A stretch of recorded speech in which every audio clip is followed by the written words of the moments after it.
नमस्कार दोस्तों, आज की वीडियो में आपका स्वागत है। मैं हूं आपका दोस्त दिव्यांशु और आज की वीडियो में हम बात करने वाले हैं विद्या वायर्स के आईपीओ की। विद्या वायर्स अपना आईपीओ लेकर आ गए हैं और विद्या वायर्स जो है वो मैन्युफैक्चरर है कॉपर एंड एल्यूमिनियम वायर्स की। आईपीओ के जरिए विद्या वायर्स 300 करोड़ रुपीज जुटाने जा रहे हैं एंड 3 दिसंबर से 5 दिसंबर के बीच में इस आईपीओ में अप्लाई किया जा सकता है। 3 दिसंबर से 5 दिसंबर के बीच में दो और आईपीओ ओपन हो रहे हैं। एक तो मीशो का आईपीओ है जो कि काफी बड़े साइज का आईपीओ रहेगा, 5000 करोड़ से भी ज्यादा का ये आईपीओ है। इन सभी आईपीओ के जो डिटेल रिव्यू है आपको वो मेरे चैनल पर मिल जाएंगे। अब बात करें अगर विद्या वायर्स की, तो क्या विद्या वायर्स का जो आईपीओ है वो एक अच्छा आईपीओ होगा? क्या हमें अप्लाई करना चाहिए या हमें इस आईपीओ को अवॉइड करना चाहिए? और अगर हम इस आईपीओ को अप्लाई करते हैं तो क्या हमें शॉर्ट टर्म के लिए अप्लाई करना चाहिए, लिस्टिंग गेन के लिए अप्लाई करना चाहिए, या फिर हम लॉन्ग टर्म के लिए भी यहाँ पर पैसा लगा सकते हैं? तो इन सारे सवालों के जवाब आपको आज के वीडियो में मिलने वाले हैं और इस वीडियो में हम डिटेल में देखेंगे कि विद्या वायर्स क्या काम करते हैं, क्या मैन्युफैक्चर करते हैं, कौन उनके कॉम्पिटिटर्स हैं, पास्ट में इनके फाइनेंशियल्स कैसे रहे हैं, किस वैल्यूएशन पे ये आईपीओ लेकर आए हैं, इसके अलावा लेटेस्ट ग्रे मार्केट प्रीमियम क्या चल रहा है जिससे हमें लिस्टिंग इनका कुछ आइडिया लग पाएगा।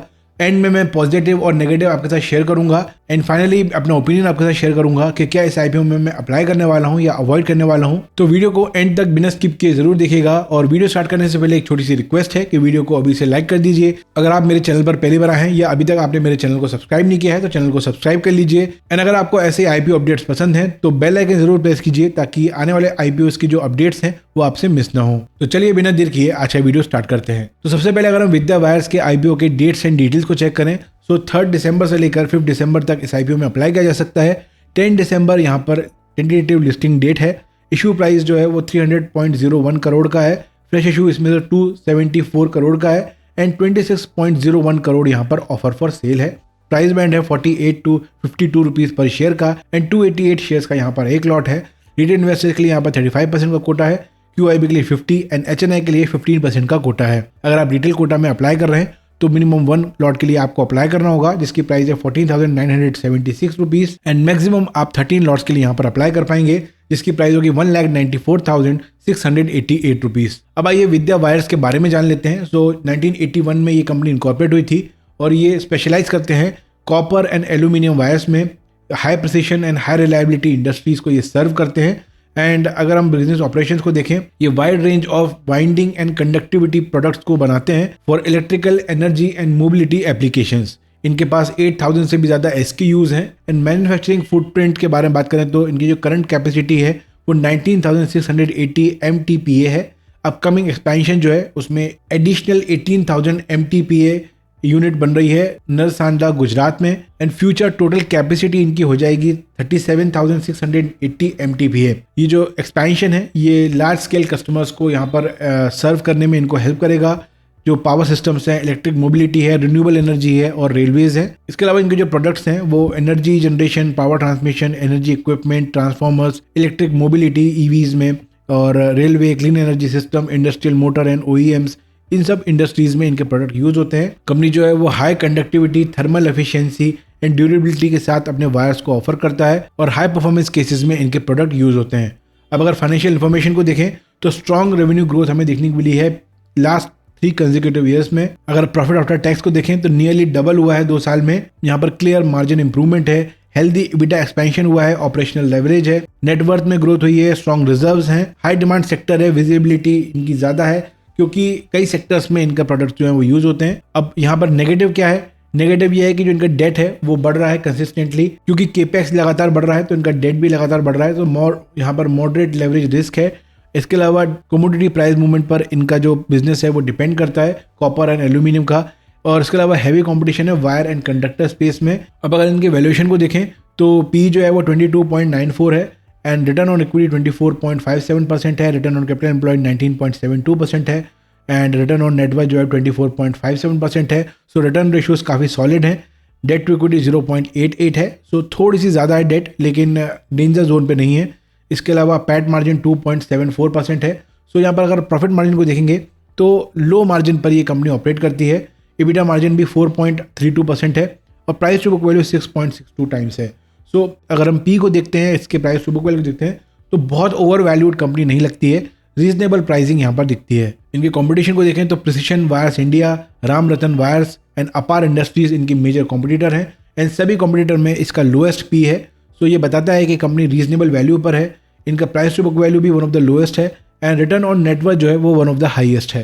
सो कॉम्पिटिटर के अगेंस्ट कंपनी काफी सॉलिड फाइनेंशियल परफॉर्मेंस दे रही है और अच्छे वैल्यूएशन पे आईपीओ आ रहा है। अगर इसके लेटेस्ट ग्रे मार्केट प्रीमियम को ट्रेंड को देखें तो 6 रुपीज पर शेयर का यहाँ पर ग्रे मार्केट प्रीमियम चल रहा है, मतलब करीब 11 to 12% गेन होने की यहाँ पर संभावना है। अगर आप सभी आईपीओ के लेटेस्ट ग्रे मार्केट प्रीमियम के अपडेट्स चाहते हैं तो आप मेरा व्हाट्सएप चैनल ज्वाइन कर सकते हैं।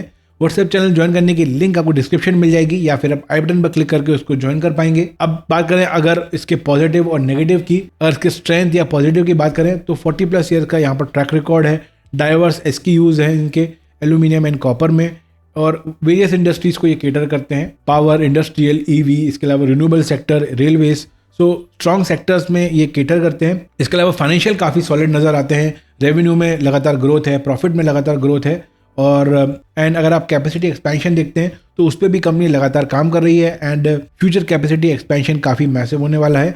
इसके अलावा रिटर्न रेशियोज काफ़ी हेल्दी हैं, बैकवर्ड इंटीग्रेशन मैन्युफैक्चरिंग पे ये फोकस करते हैं एंड गुजरात की स्ट्रेटेजिक लोकेशन पे इनका जो मैन्युफैक्चरिंग है वो सेटअप है जिससे इसको लोकेशन सपोर्ट मिलता है, क्वालिटी, कॉस्ट कंट्रोल और लॉजिस्टिक में सपोर्ट मिलता है। आईपीओ जुड़ा हुए पैसे से कंपनी डेट रिडक्शन करेगी जिससे लोअर लेवरेज होगा एंड इम्प्रूव प्रॉफिटेबिलिटी होगी। इसके अलावा स्ट्रॉन्ग डिमांड है यहाँ पर इस सेक्टर में, पावर केपेक्स में, EV ग्रोथ है, रिन्यूएबल एनर्जी है, इन सब सेक्टर में स्ट्रॉन्ग डिमांड रहेगी इनके प्रोडक्ट्स की। तो ये कुछ पॉजिटिव पॉइंट्स हैं। अगर नेगेटिव पॉइंट्स पर बात करें तो लो मार्जिन है और कमोडिटी बिजनेस है। जैसे कि आप जानते हैं कमोडिटी प्राइसिंग जो है वो साइक्लिकल होती है, तो मेटल प्राइस वोलेटिलिटी यहाँ पर जो है वो एक मेन पॉइंट है जिस पर हमें नज़र रखनी है। इसके अलावा वर्किंग कैपिटल हैवी कंपनी है और हाई इन्वेंट्री, रिसीवेबल्स इनको मेंटेन करने लगते हैं जो कि कैश फ्लो में इसका असर डालती हैं। एग्जीक्यूशन रिस्क यहाँ पर एक मेजर रिस्क है, लार्ज कैपेसिटी एक्सपेंशन करना है और प्रोजेक्ट्स में जो डिलेज होते हैं वो इनके रिटर्न में इम्पैक्ट कर सकते हैं। इसके अलावा कॉम्पिटिटिव इंडस्ट्री है, प्राइसिंग प्रेशर है and organised and unorganised player जो हैं वो यहाँ पर काफ़ी एक्टिव हैं। इसके अलावा साइक्लिकल डिमांड है तो ये भी एक मेजर रिस्क हो सकता है। अब अगर बात करें कि विद्या वायर्स के आईपीओ में अप्लाई करना चाहिए या अवॉइड करना चाहिए तो दोस्तों लिस्टिंग गेन के पर्सपेक्टिव से यहाँ पर ठीक ठाक लिस्टिंग गेन होने की संभावना है।